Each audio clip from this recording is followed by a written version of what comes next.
मेरे प्रिय देशवासियों, मैं आज आपके साथ एक विषय पे विचार करना चाहता हूं। हमारे प्रधानमंत्री नरेंद्र मोदी जी ने एक नोटबंदी का कानून बनाया। मैं कहता हूं प्रधानमंत्री ने कानून बनाया कि काले धन के ऊपर इन्होंने कानून बनाया। काले धन इन्होंने रोकना है, काले धन को इन्होंने बंद करना है। हमारे को एक क्वेश्चन इनसे मेरा पर्सनल मन का विचार है कि मेरे घर में दो मेरी बेटियां हैं।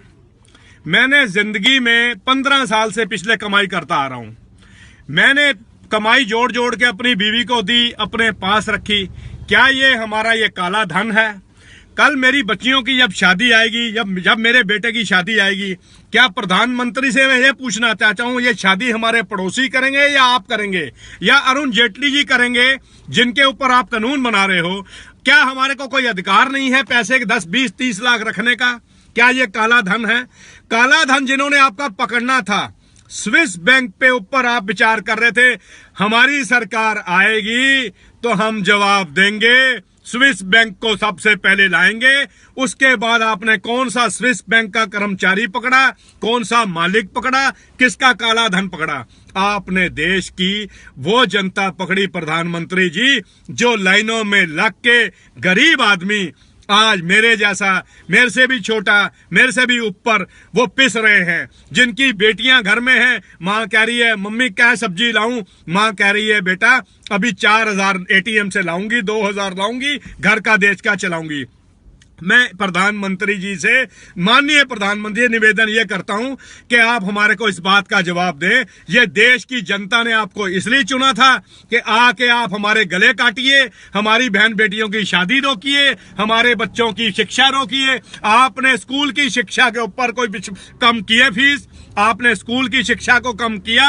आपने स्कूल की, मेरे बच्चे की फीस है 14,000 महीने की, मेरे भतीजे की, आपने कम करी। मेरी औकात नहीं है 7,000 देने की भी, लेकिन आपने स्कूल के साथ, लॉ के साथ मिले हुए हो, अमीरों के साथ मिले हुए हो, आप गरीबों के गले काट रहे हो। गरीबों के गले काटने का आपको कोई अधिकार नहीं है। देश की जनता को कम से कम समझिए। जिस 125 करोड़ जनता ने आपको चुना, माननीय प्रधानमंत्री जी, मुद्दा बना के लाए, नरेंद्र मोदी जी आएंगे, हमारा स्वार्थ बनाएंगे। इन्होंने तो हमारे को वहां मारा जहां हमको पीने को पानी भी नहीं मिला। कम से कम आप थोड़ा ये देखिए, एक औरत, आदमी कमाता है, औरत जोड़ती है कि चलो बच्ची की शादी आएगी, मेरे काम पैसे आएंगे।